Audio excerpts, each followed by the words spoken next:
नमस्कार। आप देख रहे हैं संतोष पाठक ऑफिशियल। मैं हूं आपके साथ शिव कुमार मिश्रा। मेरे साथ हैं संतोष पाठक जी। स्वागत और अभिनंदन। बहुत बहुत धन्यवाद शिव जी, और तमाम दर्शकों को नमस्कार। और कैसे लड़ा जाता है बीजेपी से, बीजेपी को कैसे मात दी जा सकती है, ये इस देश की एक नेता और महिला नेता दिखा रही हैं। इस देश के इतिहास में पहली बार सुप्रीम कोर्ट में कुछ ऐसा हुआ है जो इससे पहले नहीं हुआ। अब इस पे हम गर्व करें या इसको हम कैसे कहें, लेकिन ये सबसे बड़ी बानगी इस बात की है कि इस देश की संवैधानिक संस्थाओं को इस तरह से खत्म कर दिया गया है कि एक राज्य के मुख्यमंत्री को वकील की ड्रेस पहनकर वकील के रूप में सुप्रीम कोर्ट में जाकर अपनी बात रखनी पड़ती है। लेकिन आज ममता बनर्जी ने दिखा दिया कि बीजेपी से अगर लड़ना है आपको, तो सड़क से लेकर विधानसभा तक, चुनाव आयोग के दफ्तर पर और सुप्रीम कोर्ट तक जाकर लड़ना पड़ेगा। और आज जो ज्ञानेश कुमार की जो पोल खोली ना शिव जी, ममता बनर्जी ने सुप्रीम कोर्ट के चीफ जस्टिस के सामने, देश के मुख्य न्यायाधीश के सामने, मुख्य न्यायाधीश साहब भी चौंक गए। नोटिस जारी कर दिया है और ज्ञानेश कुमार से अब सवाल जवाब पूछा जाएगा कि भैया बताओ कि ये कौन सी गड़बड़ी हो रही है। स्पेलिंग की गलती है तो आपने नाम काट दिया, स्पेलिंग की गलती पे आपने नाम काट दिया। किसी लड़की की शादी हो गई, शादी के बाद सरनेम बदल गया तो आपने नाम काट दिया। ये वो भाजपाई कर रहे जिन भाजपा की विदेश मंत्री के तौर पर सुषमा स्वराज ने पासपोर्ट बनाने में जो महिलाओं को दिक्कत आती थी ना, कि शादी के बाद सरनेम बदलने की वजह से जो दिक्कत आती थी, उस दिक्कत को सुषमा स्वराज ने खत्म कर दिया था। वो भाजपाई अब एसआईआर के बहाने पश्चिम बंगाल में सरनेम बदलने पर नाम काट रहे हैं। इसके अलावा भी कुछ ऐसे खुलासे ममता बनर्जी ने किए हैं जिसको सुनकर जानकर हमारे दर्शक चौंक जाएंगे। एक एक करके इस स्टोरी में हम अपनी बात रखेंगे और हमेशा की तरह शुरुआत शिव जी करेंगे। जी शिव जी। इतिहास में यह पहली बार हुआ कि कोई मुख्यमंत्री काला कोट पहन के और अदालत में जा धमका। कहा, हुजूर मुझे 5 मिनट सुन लीजिए। चीफ जस्टिस ऑफ इंडिया ने कहा भी कि आपने तो चर्चित वकील कपिल सिब्बल को हायर किया हुआ है, फिर आप क्यों? तो उन्होंने कहा, हुजूर मुझे 5 मिनट सुन लीजिए। अच्छा, ममता बनर्जी में एक बड़ी क्वालिटी है, जब वो कहीं भिड़ जाए, एक तो वो महिला होने का फायदा उठा लेती हैं, एक उनका अपना जो लिबास, अपना सिस्टम, अपना बातचीत का रवैया, अपना एक कार्यकाल, सब कुछ उम्दा रहता है। वो भिड़ गई तो अलाउ कर दिया गया तो उन्होंने फिर रख दिया सभी ज्ञानेश कुमार के सबूत। कांपने लगे ज्ञानेश कुमार थर थर। अब क्या होगा? उन्होंने कहा कि बताइए, वीएलओ को व्हाट्सएप से क्यों संदेश दिए जाते हैं? क्या चुनाव के पास कागज नहीं बचा है जो लिख के आदेश दे दे? खटाक सीधे व्हाट्सएप मैसेज। क्या चुनाव आयोग व्हाट्सएप मैसेज से चलेगा? वास्तव में सर्वोच्च अदालत के चीफ जस्टिस सोच रहे होंगे कि तर्क तो ठीक है। उन्होंने कहा कि आप किसी का भी नाम काट दो। आपने सरकार के द्वारा जारी किए गए प्रपत्र अलाउ नहीं किए। आप अस्पताल में जाओगे तो आधार कार्ड से एडमिट हो गए, और चुनाव आयोग पे जाओगे तो आधार कार्ड अमान्य होगा। बैंक में जाओगे तो अगर पैन कार्ड आपका आधार कार्ड से लिंक नहीं है तो आपका आईटीआर दाखिल नहीं होगा। और अगर आप चुनाव आयोग के पास जाओगे तो बाद में कह सुनकर आधार कार्ड वैलिड हुआ है, पहले तो आधार कार्ड पर था नहीं। ये सारे तथ्य, सारे सबूत रख दिए हैं। अब इस सारे सबूतों के बाद सोमवार को सुनवाई होगी। अब सोमवार तक चुनाव आयोग उठा बैठक लगी रहेगी कि कहीं फिर न सोमवार को ममता बनर्जी आ जाए, कहीं हम फिर अपनी बात रखेंगे। चीफ जस्टिस ऑफ इंडिया को भी आज विचार करना पड़ेगा कि एक मुख्यमंत्री चलकर आइए।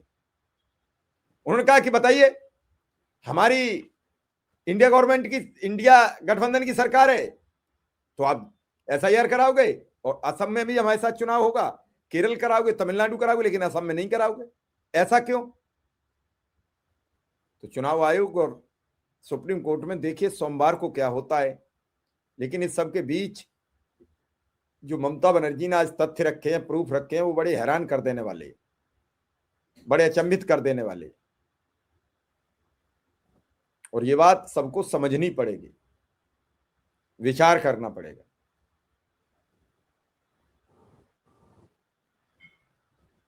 संतोष जी, आज की जो अदालत की कार्यवाही हुई है उसको लेकर आप क्या देख रहे हैं, कैसे समझ रहे हैं? क्या एक ऐतिहासिक क्षण था? क्या एक भाजपा से लड़ने का यही तरीका बचा है कि आ जा, अब तो कहना पड़ेगा चल आ जा, दो दो हाथ दिखाएंगे, आज चल कुश्ती लड़ ले। उन्हें कुश्ती नहीं कबड्डी खेलेंगे, चल कबड्डी खेल ले। उन्हें कबड्डी नहीं खेलेंगे, हम तो फुटबॉल खेलेंगे, चल फुटबॉल खेल। उन्हें नहीं नहीं क्रिकेट खेल के हराएंगे, उन्हें चल क्रिकेट खेल। अब आपको उसी पिच पर जाना पड़ेगा जिस पिच पर भाजपा खींच के ले जाएगी।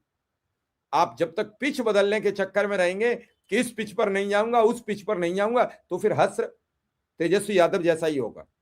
और फिर एक और बात है कि इंडिया गठबंधन पूरा अच्छा चुनाव की तैयारी करते हैं राहुल गांधी, और जब तैयारी करके किनारे पे ले जाते हैं, जैसे ही सीट शेयरिंग आती है, चाहे तो वो महाराष्ट्र रही और चाहे बिहार रही और चाहे हरियाणा में सीट बंटवारा रहा, कांग्रेस यहां मात खा जाती है। आपने देखा हरियाणा में सीट बंटवारे के बाद महिला सांसद, जो दलित महिला सांसद है, वो अपना बयान दे रही थी। एक और जाट सांसद है जो राहुल गांधी के नजदीकी बताए जाते हैं, वो अलग बयान दे रहे थे। भूपिंदर हुड्डा अलग बयान दे रहे थे। उनके बेटे अलग बयान दे रहे थे, वो भी मुख्यमंत्री की रेस में चल पड़े थे कि हम भी मुख्यमंत्री बन जाएंगे। ऐसे में संतोष जी, क्या ममता बनर्जी ने बीजेपी को बड़ी चुनौती पेश कर दी है? देखिए, बड़ी चुनौती नहीं पेश कर दी, उन्होंने एक बड़ा सवाल खड़ा कर दिया है। जो इस देश के लोकतंत्र के जो असली मालिक और असली भगवान है वो देश की जनता है, उनको भी सोचना चाहिए। देखिए, अब सवाल समझिए, ममता बनर्जी गुहार लगाते हुए सुप्रीम कोर्ट क्यों पहुंची? वकील की ड्रेस में, एलएलबी उन्होंने कर रखी है, महंगे महंगे वकील उन्होंने रखे हुए हैं, लेकिन उन महंगे महंगे वकीलों को रखने के बावजूद उन्होंने खुद एक तरह से पैरवी करी और उन्होंने सीधे कहा, एक राज्य की मुख्यमंत्री ये कह रही है कि हमें कहीं से न्याय नहीं मिल रहा। ये जो लाइन है ना शिव जी, ये इस देश के लोकतांत्रिक ढांचे पर बहुत बड़ा क्वेश्चन मार्क है। ममता बनर्जी ने कहा कि चुनाव आयोग हमारी शिकायत सुन नहीं रहा है, हमने 6 पत्र चुनाव आयोग को लिखा है, लेकिन कोई जवाब नहीं दिया गया, तो हम न्याय के लिए कहां जाए। और बात भी सही है, कुछ दिन पहले काले कपड़ों में ममता बनर्जी बकायदा चुनाव आयोग के दफ्तर कार्यालय पहुंची और वहां भी देश के मुख्य चुनाव आयुक्त ज्ञानेश कुमार ने कोई जवाब नहीं दिया। उससे कुछ दिन पहले तृणमूल कांग्रेस का एक प्रतिनिधिमंडल उनके राष्ट्रीय महासचिव अभिषेक बनर्जी के नेतृत्व में भी चुनाव आयोग के दफ्तर पहुंचा, तो ज्ञानेश कुमार ने उनसे उंगली दिखाकर बात की, जहां अभिषेक बनर्जी को कहना पड़ा कि हम इलेक्टेड है, आप सिलेक्टेड है। 6 पत्र लिखे जा रहे हैं, लेकिन फिर भी कोई जवाब नहीं दिया जा रहा। जब असम और अन्य उत्तरी राज्य जिसका जिक्र ममता बनर्जी ने किया कि वहां चुनाव होने वाले, वहां एसआईआर नहीं कराया जा रहा, तो सिर्फ पश्चिम बंगाल में ही क्यों ये कराया जा रहा है? ये सीधे सीधे 2-3 बड़े आरोप थे। और जो उन्होंने कहा, दर्शकों से मैं कहूंगा, इसको थोड़ा बहुत मैंने हिंट दिया था, जरा ध्यान से सुनिए कि कौन कौन से तथ्य उन्होंने उठाए। अब ये देखिए, ममता बनर्जी पश्चिम बंगाल में, इनको बंगाली उसमें बंदोपाध्याय कहा जाता है। प्रणब मुखर्जी हमारे देश के राष्ट्रपति रहे हैं शिव जी, आरएसएस के मुख्यालय भी जा चुके हैं नागपुर में वो। प्रणब मुखर्जी अगर बंगला में अगर उनको कहोगे तो मुखोपाध्याय कहा जाता है। सोमनाथ चटर्जी लोकसभा के हमारे स्पीकर रहे, लेफ्ट के बड़े नेता रहे हैं। सोमनाथ चटर्जी बंगाल में चट्टोपाध्याय। इन नामों के चेंज पर भी लोगों का नाम काटा जा रहा है। ममता बनर्जी ने गुहार लगाई कि भैया जो बंगाली भाषा को समझते हैं, जो बंगाली कल्चर को समझते हैं, उनकी बात भी तो सुनिए, उनका सहयोग भी तो लीजिए कि इन नामों में फर्क, ये मिसमैच नहीं है, ये वहां का ट्रेडिशन है, ये वहां की परंपरा है। और क्या क्या चीजें उन्होंने कही कि भैया शादी के बाद जिन्होंने पति का नाम सरनेम लगा लिया है, ससुराल शिफ्ट हो गई है, उनका नाम मिसमैच बताकर काट दिया जा रहा है। हमें कहीं न्याय नहीं मिलता, दरवाजे के पीछे न्याय रो रहा है। तब हमने सोचा कि हमें कहीं पर न्याय नहीं मिल रहा है। मैंने मुख्य चुनाव आयुक्त को चिट्ठियां लिखी। मैं बहुत ही मामूली व्यक्ति हूं, मैं अपनी पार्टी के लिए नहीं लड़ रही हूं। और सुप्रीम कोर्ट ने उनके तमाम मुद्दों को ध्यान से सुना। और जो वरिष्ठ वकील पेश हुए थे उनकी तरफ से कपिल सिब्बल, उन्होंने भी मुद्दा उठाया कि 19 जनवरी को ट्रांसपेरेंट वेरिफिकेशन के लिए कोर्ट ने कई निर्देश भी जारी किए हैं, लेकिन उसके बावजूद चाहे वो कपिल सिब्बल हो या ममता बनर्जी हो, उन्होंने सीधे सीधे कहा कि पश्चिम बंगाल के साथ भेदभाव किया जा रहा है नाम काटने के लिए। और एक बड़ा सवाल ममता बनर्जी ने और उठाया, एसआईआर अभियान क्यों किया जा रहा है? एसआईआर अभियान गलत नामों को हटाकर और सही नामों को जोड़ने के लिए किया जा रहा है। लेकिन ममता बनर्जी कह रही है कि भारतीय जनता पार्टी ने माइक्रो ऑब्जर्वर नियुक्त किए हैं जो बंगाल को निशाना बना रहे हैं। सिर्फ बंगाल के लिए माइक्रो ऑब्जर्वर नियुक्त किए गए हैं क्योंकि ये बंगाल के लोगों को कुचलना चाहते हैं।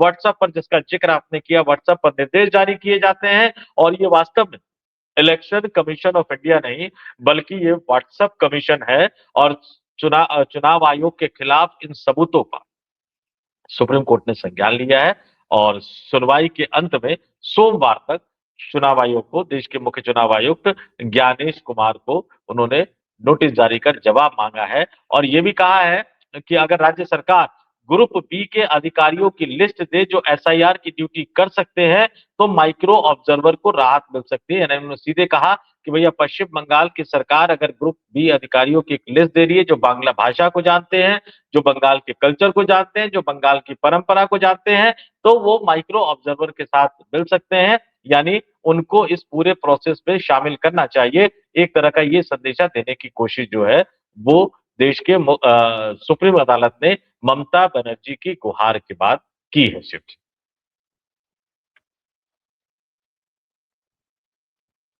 संतोष जी, उन्होंने कई तथ्य रखे हैं और कई बातें रखी हैं।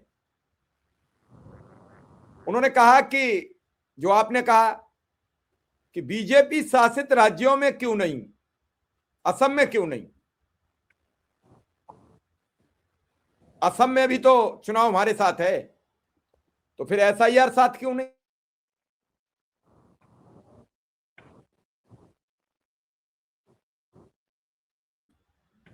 कुछ भी कमी निकालकर आप वोट काट रहे हो। ये क्या बना रखा है? चुनाव आयोग है या वोट काटो अभियान चल रहा है? चुनाव आयोग तो ये कहता है इस देश के प्रत्येक व्यक्ति को जो 18 वर्ष की आयु पार कर चुका है हम उसे मतदान करने का अधिकार देते हैं, मताधिकार देते हैं। और हर वर्ष लोकसभा विधानसभा चुनाव में करोड़ों रुपया इसीलिए खर्च किया जाता है कि मतदान ज्यादा से ज्यादा सुनिश्चित कराए जाने की बहस हो, ज्यादा से ज्यादा मतदान कराए जाने की व्यवस्थाएं हो, इसी सब पर बातचीत होती है। तो वो क्यों नहीं हुई? और उसके बावजूद ये मतदाता काटो अभियान क्यों चला? भैया यूपी में 2 करोड़ 89 लाख कट रहे हैं, बंगाल में 1 करोड़ 25 लाख वोट कर रहे हैं। क्या इतने सब घुसपैठिए, मृतक और वो सब हैं? और ये थे मृतक तो अब तक कैसे बने रहे? और अगर इन्हीं वोटरों के जरिए लोकसभा का चुनाव हुआ तो क्या उसे ईमानदारी से किया गया चुनाव माना जाए? संतोष जी, नहीं, ममता बनर्जी तो जो प्रतिनिधिमंडल चुनाव आयोग से, मुख्य चुनाव आयोग से मिलवाने के लिए ले गई थी, उसमें 5 ऐसे लोग भी शामिल थे जिनको मृतक बता के उनका नाम वोटर लिस्ट से काट दिया गया है। तो मुख्य चुनाव आयोग से मुलाकात में मृतक लोगों को भी साथ में, जो कागजों में मृत थे, उनको भी लेके ममता बनर्जी गई थी। पता नहीं ज्ञानेश कुमार उस समय आत्मा उनकी खुली होगी कि नहीं खुली होगी। तथ्यों को समझिए। खुद सूर्यकांत साहब ने, जस्टिस सूर्यकांत साहब ने माना कि ममता बनर्जी की नई याचिका में कुछ मुद्दे नए जरूर है। ये फर्क होता है नेता और वकील में। इस बात को आप समझिए कि नेता नेता ही होता है। और ऐसा लग रहा है कि ममता बनर्जी ने घोल के पश्चिम बंगाल में जो एसआईआर अभियान चलाया जा रहा है उसको पी लिया है। एक एक करके उन्होंने तथ्यों को सामने रखा और कहां कहां कैसे कैसे किया। 2-4 और दिलचस्प पॉइंट है, मैं दर्शकों को दूंगा। सुनवाई के दौरान ममता बनर्जी ने रविंद्रनाथ टैगोर की स्पेलिंग में बदलावों का जिक्र करते हुए, रविंद्रनाथ टैगोर की भी स्पेलिंग में बदलाव था, अगर आज वो होते तो उनका नाम भी वोटर लिस्ट से काट दिया जाता। ये समझ लीजिए किस तरह का माहौल है। और आगे जो उनकी तरफ से जो वकील पेश हुए थे, उन्होंने, श्याम दीवान साहब ने बताया कि भैया फाइनल वोटर लिस्ट के लिए तो सिर्फ 11 दिन बचे हैं और यह प्रक्रिया 14 फरवरी तक पूरी होनी है, जबकि इस मामले की सुनवाई के लिए केवल 4 दिन का समय बचा है। उन्होंने कहा कि राज्य में करीब 32 लाख अनमैप्ड वोटर्स हैं और लगभग 3.26 करोड़ नामों में लॉजिकल डिस्क्रिपेंसी, ये जो डिस्क्रिपेंसी जो कही जा रही है ये वही है, नाम, स्पेलिंग, शादी के बाद, जो कुल मतदाताओं का करीब 20% है। यानी कुल मतदाताओं के 20% के नाम आप काटने की तैयारी कर रहे हैं। आगे उन्होंने सीधे सीधे कहा कि भैया चुनाव आयोग जो ये लॉजिकल डिस्क्रिपेंसी की जो बात कर रहा है, उस लिस्ट में शामिल हर मतदाता का नाम सार्वजनिक तो करे, ताकि पता लगे कि लॉजिकल डिस्क्रिपेंसी लिस्ट में नाम जिनका रखा गया है वो स्पेलिंग में ए गलत है कि बी गलत है कि सी गलत है कि सरनेम में गलत है, कम से कम लोगों को पता तो लगे। उन्होंने कहा कि सुप्रीम कोर्ट के पूर्व निर्देशों के बावजूद कई मामलों में केवल नाम, उम्र और लिंग दर्ज है, लेकिन यह नहीं बताया है कि मतदाता का नाम सूची से क्यों हटाया गया है। यानी लोगों को वोटर लिस्ट से उनका नाम हटाया जा रहा है और देश का मुख्य चुनाव आयोग, देश का केंद्रीय चुनाव आयुक्त, देश के मुख्य चुनाव आयुक्त जो है वो उन मतदाताओं को ये बताने को भी तैयार नहीं कि भैया आपका नाम हमने वोटर लिस्ट से इस वजह से काट दिया। और इस पर जस्टिस सूर्यकांत ने कहा कि यह प्रक्रिया सिर्फ एक सामान्य सूचना नहीं है, बल्कि संबंधित लोगों को व्यक्तिगत नोटिस भी दिए जा रहे हैं। अदालत ने यह भी टिप्पणी की कि यह समय कृषि और त्योहारों का है, ऐसे में कई लोग अपने गृह जनपद से बाहर है। सीजीआई ने सवाल किया कि जब बंगाल में बीएलओ पर दबाव और मौतों की बातें सामने आ रही है, तो असम जैसे राज्यों में ऐसा क्यों नहीं हो रहा। यानी वो भी ये मान रहे हैं कि कहीं ना कहीं कुछ ना कुछ गलती हो रही है। ममता बनर्जी ने आरोप लगाया कि अन्य राज्यों में चुनाव आयोग सभी दस्तावेज स्वीकार कर रहा है, लेकिन पश्चिम बंगाल के मामले में उन्हें खारिज किया जा रहा है। और यह सब ऐसे समय पर हो रहा है जब त्योहार और फसल कटाई का मौसम है और बड़ी संख्या में लोग राज्य से बाहर है। व्हाट्सएप कमीशन तो मैंने कह दिया। और बड़े नाटकीय अंदाज में व्हाट्सएप कमीशन ममता बनर्जी ने कहा, उन्होंने कहा election commission, sorry, WhatsApp commission यह सब कर रहा है, लोगों के नाम हटाए जा रहे हैं, बंगाल को अदालत में जानबूझकर कह दिया निशाना बनाया ज्ञानेश जा रहा कुमार को व्हाट्सएप कमीशन। है। हाँ, अब व्हाट्सएप यूनिवर्सिटी के बाद व्हाट्सएप कमीशन का नाम भी आ गया है। उसपे जस्टिस सूर्यकांत ने, सीजीआई सूर्यकांत ने कहा कि भाई अदालत समय बढ़ाने का निर्देश दे सकती है। और ममता बनर्जी के वकील की तारीफ भी की। यानी जस्टिस सूर्यकांत समझ गए कि भैया ममता बनर्जी के वकील की तारीफ नहीं करोगे, हर बार वो नए नए तथ्य लेकर सामने आ जाएगी तो जज साहब के सामने दिक्कत हो जाएगी। ये थोड़ा सा लाइटर नोट में इसको लीजिएगा। ये बहुत कम होता है कि सुप्रीम कोर्ट के जज और वो भी चीफ जस्टिस जो है वो मुवक्किल के क्लाइंट के सामने उनके वकील की तारीफ करे, लेकिन यहाँ सीजीआई ने कहा ममता बनर्जी से कि अदालत को उनके वकील श्याम दीवान की काबिलियत पर पूरा भरोसा है और उन्होंने अपने लिए श्रेष्ठ वकील चुना है। और अदालत ने मामले की अगली सुनवाई अब सोमवार को तय कर दी है। सीजीआई ने कहा कि चुनाव आयोग आज उठाए गए मुद्दों पर निर्देश लेकर अदालत के सामने आए। यानी ममता बनर्जी ने जो मुद्दे उठाए उस पर निर्देश लेकर अदालत के सामने आए। और पश्चिम बंगाल, जैसे कि मैंने बता चुका हूं, ग्रुप बी अधिकारियों की सूची पेश करने को कहा है। और सॉलिसिटर जनरल ने अदालत को बताया कि चुनाव आयोग की ओर से अधिकारियों के प्रति हॉस्टिलिटी को लेकर लिखित आशंका जताई गई है। और इन तमाम चीजों को पूरा मैं पढ़ देता हूं जरा क्या क्या हुआ। इलेक्शन कमीशन के वकील ने कहा कि मेरी इंस्ट्रक्शन यह थी कि सिर्फ स्पेलिंग की मामूली गलती पर नोटिस जारी नहीं किया जाएगा। सीजीआई ने कहा कि राज्य का एग्जीक्यूटिव हेड भी आज यहाँ मौजूद है, यानी राज्य की मुख्यमंत्री यहाँ मौजूद है और वो खुद इस बात को कह रही हैं कि ऐसा हो रहा है तो क्या ये संभव नहीं है कि राज्य बांग्ला भाषा के विशेषज्ञ उपलब्ध कराए जो समिति के साथ बैठकर स्थानीय उच्चारण और स्पेलिंग पर ध्यान दे। यानी सुप्रीम कोर्ट के चीफ जस्टिस चुनाव आयोग के ज्ञानेश कुमार के खेले को समझ गए। ममता बनर्जी इस पर बोलती है कि मैं इस पर सफाई दे सकती हूँ क्योंकि मैं उसी राज्य से हूं। तो चीफ जस्टिस ने कहा कि इसमें कोई संदेह नहीं कि आप वहीं से हैं। ममता बनर्जी ने कहा कि बेंच का धन्यवाद कि मुझे बोलने की अनुमति दी गई। समस्या यह है कि वकील जब लड़ते हैं, वकील तब लड़ते हैं जब सब कुछ खत्म हो चुका होता है। जब हमें न्याय नहीं मिलता तब न्याय दरवाजे के पीछे रोता रहता है। मैंने आगे, उन्होंने कहा कि चुनाव आयोग को 6 पत्र लिखे लेकिन एक का भी जवाब नहीं आया। मैं कोई खास व्यक्ति नहीं हूं, मैं एक बंधुआ मजदूर जैसी हूं। मैं अपनी पार्टी के लिए नहीं लड़ रही हूं, मैं एक साधारण नागरिक हूं। और उसके बाद सीधे सीधे जो कहा गया वह सिर्फ 3 आधार ऐसे हैं जिस पर किसी को आपत्ति नहीं होनी चाहिए। पहला, दोष सिद्ध व्यक्ति। दूसरा, जो राज्य या देश से बाहर जा चुका हो। तीसरा, जो गैर नागरिक हो। लेकिन बंगाल में नामों का उच्चारण अलग अलग तरीके से होता है। आजकल एआई आधारित रिकॉर्डिंग हो रही है। ऐसी तकनीकी या भाषाई गलती के कारण किसी असली नागरिक को बाहर नहीं किया जाना चाहिए। अब ईसीआई कह रहा है कि, अब देखिए चुनाव आयोग क्या कह रहा है, बड़ा अजीब सा, सुन के हंसी आएगी कि हमें अभी तक याचिका की कॉपी नहीं मिली है, हमें यह भी नहीं पता कि असली समस्या क्या है, हमें जवाब देने के लिए 1 हफ्ते का समय दिया जाए, क्योंकि फंस गए, कह रहे याचिका की कॉपी नहीं मिली है। अब सीजीआई कह रहे हैं कि भैया आपको कॉपी इसलिए नहीं दी गई क्योंकि यह मामला पहली बार आज आया है, लेकिन सच्चाई यह है कि यह पूरी प्रक्रिया टाइमलाइन पर है। हमने 10 दिन का अतिरिक्त समय दिया था, अब उसमें सिर्फ 4 दिन बचे हैं। सैद्धांतिक रूप से अगर रॉय, दत्ता, गांगुली जैसे नामों की स्पेलिंग अलग अलग लिखी जा रही है तो यह गंभीर विषय है। हम खुद नहीं जानते कि टैगोर की स्पेलिंग आजकल कैसे लिखी जा रही है। कोई ई लगाता है, कोई नहीं लगाता है। ममता बनर्जी कहती है कि अगर अनुमति हो तो मैं प्रमुख बंगाली अखबारों में छपी कुछ तस्वीरें दिखा सकती हूँ। उनकी पूरी प्रक्रिया सिर्फ डिलीशन की है। बेटी शादी के बाद ससुराल जाती है, पति का सरनेम अपनाती है, उसे मिसमैच दिखाकर नाम हटा दिया जाता है। काम के लिए पता बदलने वाले को भी लॉजिकल डिस्क्रिपेंसी बताकर हटाया जा रहा है। और यह डिस्क्रिपेंसी मैपिंग है। इस कोर्ट के आदेश से जब आधार कार्ड, डोमिसाइल सर्टिफिकेट, सरकारी हाउसिंग कार्ड स्वीकार किए गए तो बंगाल के लोग खुश थे। लेकिन चुनाव की पूर्व संध्या पर सिर्फ बंगाल को टारगेट किया जा रहा है। ये मैं पूरा बता रहा हूं कि सुप्रीम कोर्ट में हुआ क्या।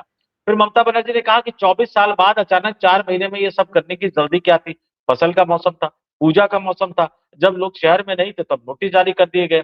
ममता बनर्जी ने फिर कहा कि अगर आप अनुमति दे तो मैं कुछ और कहना चाहती हूँ। आगे उन्होंने तमाम चीजें रखी, तमाम याचिकाओं के बिंदु उन्होंने रखे और उसके बाद सुप्रीम कोर्ट को भी लगा कि हाँ, इस पर कुछ करना चाहिए, तो जवाब मांगे गए हैं। देखते हैं अब ज्ञानेश कुमार साहब यहाँ कौन सा खेला करते हैं, क्योंकि इस मामले की सुनवाई के अंत में अदालत ने सीधे सीधे कह दिया कि ममता बनर्जी की याचिका पर चुनाव आयोग और पश्चिम बंगाल के मुख्य निर्वाचन अधिकारी को नोटिस जारी किया जाता है। चुनाव आयोग सोमवार को जवाब दाखिल करेगा।